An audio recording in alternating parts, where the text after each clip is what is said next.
नमस्कार दोस्तों। कभी तुमने ध्यान दिया है कि कुछ लोग जीवन में दुखों से घिरे होते हुए भी भीतर से मुस्कुराते रहते हैं। कुछ व्यक्तियों के पास जाते ही मन में एक अजीब सी शांति उतर आती है। क्यों? क्योंकि उनकी आत्मा स्वच्छ हो चुकी होती है।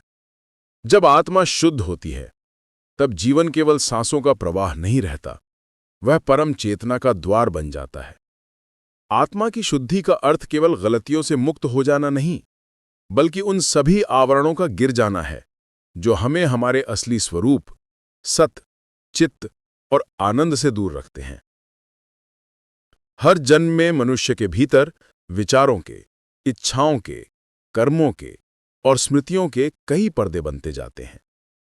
ये पर्दे आत्मा के प्रकाश को छिपा देते हैं। पर जब साधक ध्यान, जप, सत्य और आत्मचिंतन से इन परतों को एक एक करके हटाता है, तब उसके भीतर की दिव्यता फिर से उजागर हो उठती है। जब आत्मा शुद्ध होती है तो साधक के जीवन में 7 अद्वितीय लक्षण उभरने लगते हैं। ये लक्षण किसी दिखावे से नहीं, बल्कि अंदरूनी जागरण से प्रकट होते हैं। अब हम जानेंगे लक्षण। पहला लक्षण, हृदय में असीम करुणा का प्रकट होना। जब आत्मा ईश्वर की ओर लौटने लगती है तो हृदय का द्वार खुलने लगता है। साधक किसी भी जीव को केवल शरीर के रूप में नहीं देखता, वह हर जीवन में उसी परम सत्ता की झलक पहचानने लगता है। मैं और तू का भेद मिटने लगता है और अनुभव होता है कि सब मुझ में है और मैं सब में हूं। करुणा कमजोरी नहीं, शक्ति है। ऐसी शक्ति जो क्रोध को, द्वेष को और निर्णय की भावना को पिघला देती है। ऐसे व्यक्ति में क्षमा सहज हो जाती है। सेवा बोझ नहीं, आनंद बन जाती है। कहा गया है, दया ही धर्म का मूल है।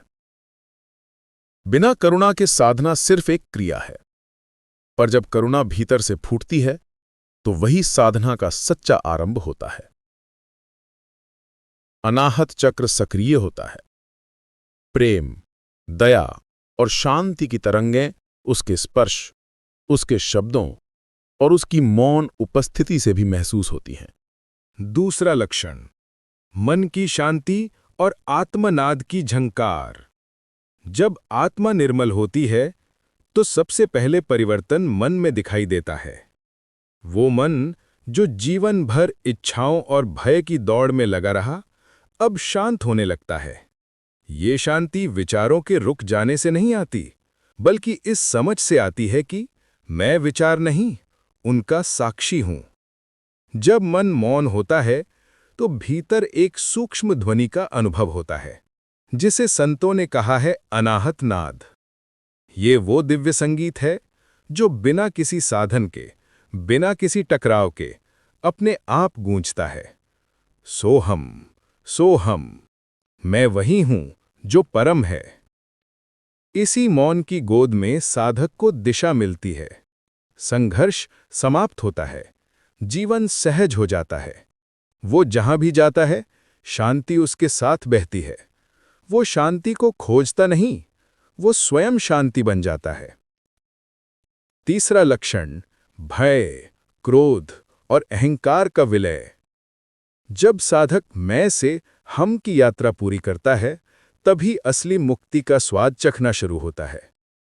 जब मन पूर्ण शांत होने लगता है, तब आत्मा के जागरण का तीसरा परिवर्तन घटित होता है, भय, क्रोध और अहंकार का विलय।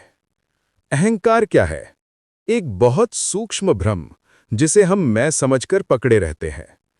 अहंकार वही अदृश्य दीवार है जो हमें हमारे वास्तविक स्वरूप से अलग कर देती है।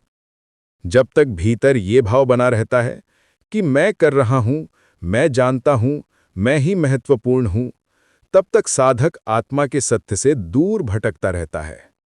पर जैसे ही ये दीवार ढहती है, साधक समझ जाता है कि मैं कुछ नहीं, सब वही है। अहंकार जैसे जैसे गलता है, भय और क्रोध भी स्वाभाविक रूप से टूटने लगते हैं। भय का अंत कैसे होता है? भय वहीं टिकता है जहां मृत्यु का डर होता है, और मृत्यु का भय वहीं है जहां मनुष्य स्वयं को केवल शरीर मानता है। पर जब साधक को ये अनुभूति हो जाती है, मैं ये देह नहीं, मैं शाश्वत चेतना हूं, तब मृत्यु भी एक अगला द्वार लगती है। नई यात्रा, नए अनुभव की ओर।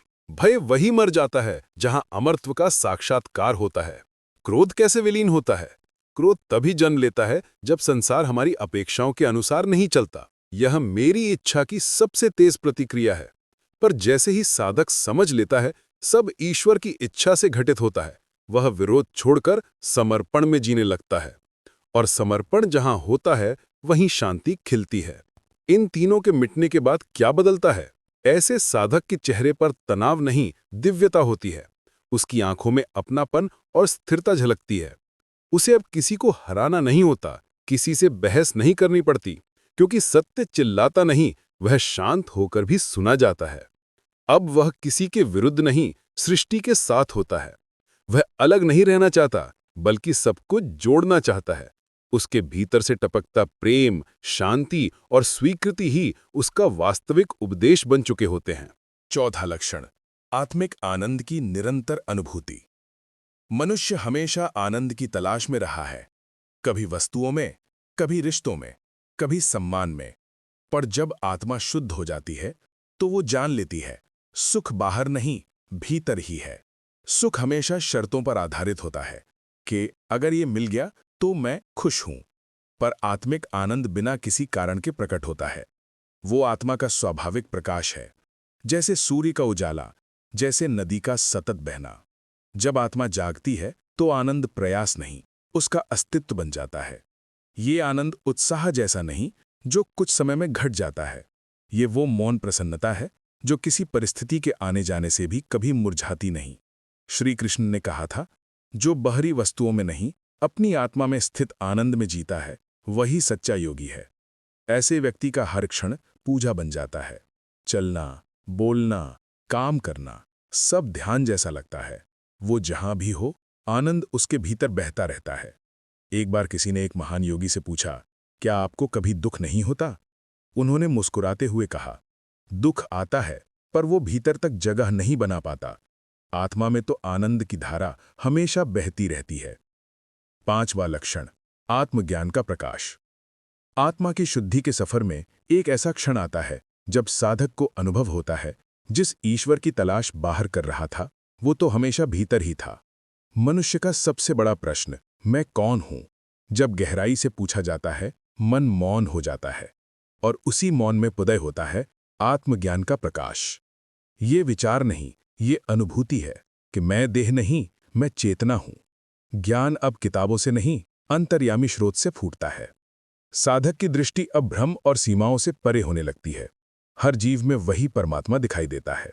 अब कोई छोटा बड़ा नहीं, कोई अपना पराया नहीं। जब आत्मा स्वयं को पहचान लेती है, पूरा ब्रह्मांड उसका घर बन जाता है। उसकी वाणी में करुणा, नजर में ज्ञान, चेहरे पर उजाला छलकता है। अब वो शब्दों से कम और उपस्थिति से अधिक सिखाता है। छठा लक्षण, मृत्यु का भय समाप्त होना। जैसे जैसे साधक आगे बढ़ता है, उसे अनुभव होता है, मृत्यु कोई अंत नहीं, एक परिवर्तन भर है। वस्त्र बदलने जैसा शरीर छूटता है, आत्मा आगे बढ़ती है। वह समझ जाता है, मैं अनादि हूं, अविनाशी हूं। मैं कभी जन्मा ही नहीं, तो मरूंगा कैसे? जो इस सत्य को जी लेता है, उसे मृत्यु भी मित्र लगती है, एक मुक्ति द्वार, एक अगला अनुभव। अमरता की अनुभूति भय को पूर्णतः मिटा देती है। सातवां लक्षण, ब्रह्मानंद की परिपूर्ण अवस्था। जब देह, मन, अहम पूर्णतः शांत होकर हट जाते हैं, तब उदय होता है ब्रह्मानंद। ऐसा आनंद जो किसी परिस्थिति पर निर्भर नहीं, बल्कि स्वयं के अस्तित्व से प्रवाहित होता है। किसी चाह की जरूरत नहीं, किसी विरोध का भाव नहीं, बस होने में ही आनंद।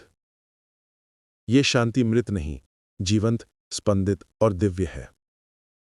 अब साधक हर वस्तु में ईश्वर का प्रतिबिंब देखता है, जल में, आग में, आकाश में, प्रत्येक हृदय में।